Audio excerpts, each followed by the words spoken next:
बिस्मिल्लाहिर्रहमानिर्रहीम। अस्सलाम वालेकुम। आज हम बनाने जा रहे हैं आलू बुखारे की चटनी।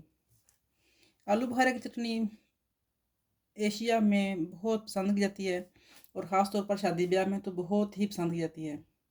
और आम तौर पर खुश्क आलू बुखारे की चटनी बनाई जाती है, लेकिन मैं आज आपको फ्रेश आलू बुखारे की चटनी बनाना सिखाऊंगी। और इसके लिए जिन जिन चीज़ों की ज़रूरत है वो आप नोट कर लें, और ये चीज़ें पहले से मौजूद होना ज़रूरी हैं। इसके लिए मैंने तकरीबन 400 ग्राम आलू बुखारा लिया है फ्रेश, ये आप देख सकते हैं।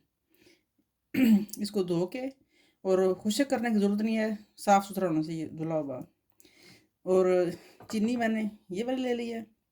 इसमें चीनी और आलू बुखारे का बहुत ख्याल रखना पड़ता है। अगर आपके पास मिसाल के तौर पर आधा किलो आलू बुखारा है, तो उसमें आपने चीनी थोड़ी कम डालनी है।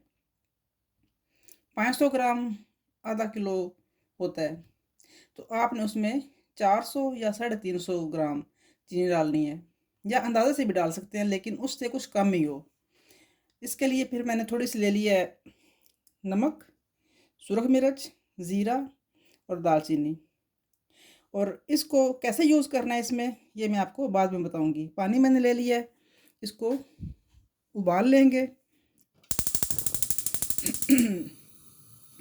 पानी आपने इतना ही लेना है कि जिसमें आलू बुखारा डूब जाए। बाज़ औक़ात ऐसा भी लोग करते हैं कि इसको वॉश करके तो ब्लेंड कर लेते हैं काट के, लेकिन मैं रिकमेंड ये करूँगी कि इसको आप पानी में उबाल के गला लें, अगर इसका अच्छा टेस्ट और अच्छा रिज़ल्ट लेना है। ये मैंने इधर रख दिया है। इसका कोई नहीं, अगर पानी उबले या ना, इसको हमने सिर्फ गलाना ही है। इसका बस यही है कि ये अच्छे तरीके से गल जाए। इधर मैंने ये ले लिया है सिरका। सिरका आप देख लें कि ये एप्पल का, इसको सफ़ेद सिरका कहते हैं, आपने दूसरा नहीं लेना, क्योंकि खाने में जो भी सिरका यूज़ होता है वो सेब का सिरका यूज़ होता है। तो हम इसको अभी पहले गला लेते हैं, फिर उसके बाद एक मैंने ये मलमल का कपड़ा लिया है, ये भी इस रेसिपी का हिस्सा है। इसको हम अच्छे तरीके से, धुला हुआ तो है बिल्कुल साफ़ सुथरा, लेकिन इसको हम अच्छे तरीके से धो के तो गीला कर लेंगे। गीला करके तो फिर मैं आपको बताती हूँ कि क्या करना है। इसकी मैं क्वांटिटी बताना आपको भूल गई। ये आप देख लें, ये छोटा चम्मच है जो आमतौर पर होता है क्रॉकरी में। तो ये वाला हाफ जो है ये मैंने लिया है सुरख मिर्च का, और हाफ ही मैंने ये लिया है। और ये फुल जो है ना छोटा चम्मच, ये मैंने ज़ीरे का लिया है, और एक पीस लिया है मैंने इसका दालचीनी का। और ये वाला जो नॉर्मल चम्मच होता है खाना खाने वाला, इसके मैं ये दो दो लूँगी चम्मच सिरके के, लेकिन अभी हमने इसको ऐड नहीं करना। इधर मैंने इसके पीस कर लिए थे, लेकिन गलाना इसको पानी में ही है, हमने इसको ब्लेंड नहीं करना। कपड़ा मैंने आपको बताया था, ये मलमल का वाइट कपड़ा है, कोई सा भी ले लें आप, लेकिन साफ़ सुथरा हो। इसके जितने भी हमारे पास ड्राई मसाला जात होंगे, हम इनकी एक पोटली बना लेंगे ढीली सी। अक्सर मैं देखती हूँ कि चटनी में जो नमक मिर्च ज़ीरा वगैरह है वो साथ ही डाल देते हैं, तो उसका जो टेस्ट होता है वो मुझे तो अच्छा नहीं लगता। सबकी चॉइस है अपनी अपनी। इसका जो बेस्ट और रियल तरीका है वो यही है। आपके पास अगर स्टेनर है तो आप स्टेनर ले लें, अगर आपके पास स्टेनर नहीं है तो आप ऐसा कपड़ा ले लें लाइट सा मलमल का, तो उसकी आप आराम से छोटी सी पोटली बना लें। इसको अभी हम इसमें ऐड तभी करेंगे जब हमारा आलू बुखारा गल जाएगा, चीनी डालने के बाद। ये हमारे पास अब रेडी हो गया है। इसको हम अपने पास साथ ही रख लेंगे, सिरका, चीनी और ये पोटली, ये चीज़ें अब हम इसको यूज़ करेंगे स्टेप वाइज, बताएंगे आपको बाद। इसमें आर्टिफिशियल कलर डालने की हमें बिल्कुल भी ज़रूरत नहीं है। आप देख सकते हैं कि इसका नेचुरल कलर ही बहुत खूबसूरत आ रहा है। इसको भी हम अच्छे तरीके से गलने देंगे। आलू बुखारा हमारा अच्छे तरीके से तैयार हो चुका है। इसको हमने ऐसे ही करना है, ना ही ब्लेंड करना है, लेकिन ये है कि इसके जो गुठली है वो इससे अलग हो जानी चाहिए। कलर से बहुत अच्छा आ गया है। अब हम इसमें चीनी ऐड कर देंगे।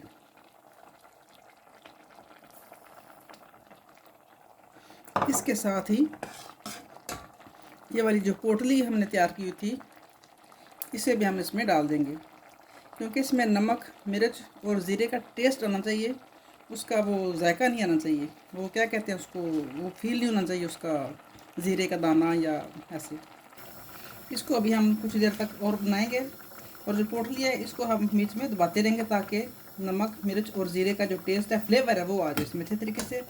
ये मेरे पास कुछ कैश्यू नट्स है, ये ऑप्शनल होते हैं। आपके पास बादाम है, 4 मगज़ हैं, नहीं भी हैं तो कोई बात नहीं, रेसिपी यही है बेसिक। आपको उम्मीद है कि बहुत पसंद आएगी।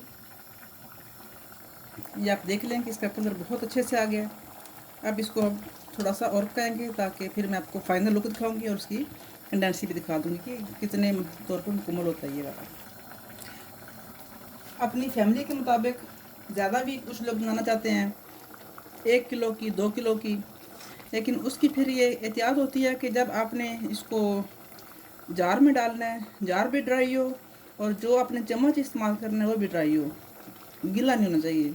जब आप गीला बर्तन या गीला चम्मच इस्तेमाल करेंगे तो उससे आपकी चटनी ख़राब हो जाएगी। ये आहिस्ता आहिस्ता आप देखें ठीक हो रही है। अभी थोड़ी देर और पकाएंगे, फिर इसमें सिरका ऐड करके आपको दिखाएंगे इसकी फाइनल लुक। अभी तक ये मुकम्मल नहीं हुई है।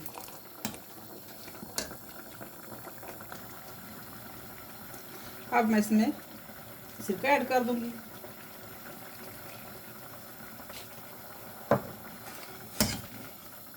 चटनी हमारी अच्छे से रेडी हो चुकी है।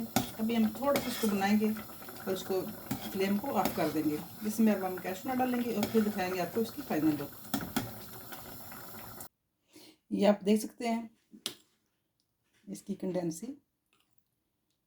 ये जब ठंडी हो जाएगी तो ये और ज़्यादा थोड़ी सी जम जाएगी। अब इसमें हम ड्राई फ्रूट ऐड कर देंगे। ऑप्शनल है, आप जो भी ऐड करना चाहें डाल लें, अगर ना भी डालना चाहें तो कोई ज़रूरी नहीं है। असल मकसद होता है रेसिपी को फॉलो करना, और चीज़ अच्छे से तैयार हो तो ये चीज़ें मैटर नहीं करती हैं। उम्मीद है कि आपको ये रेसिपी पसंद आएगी। अगर पसंद आए तो दुआ में याद रखिए। बहुत बहुत शुक्रिया। अल्लाह हाफिज़।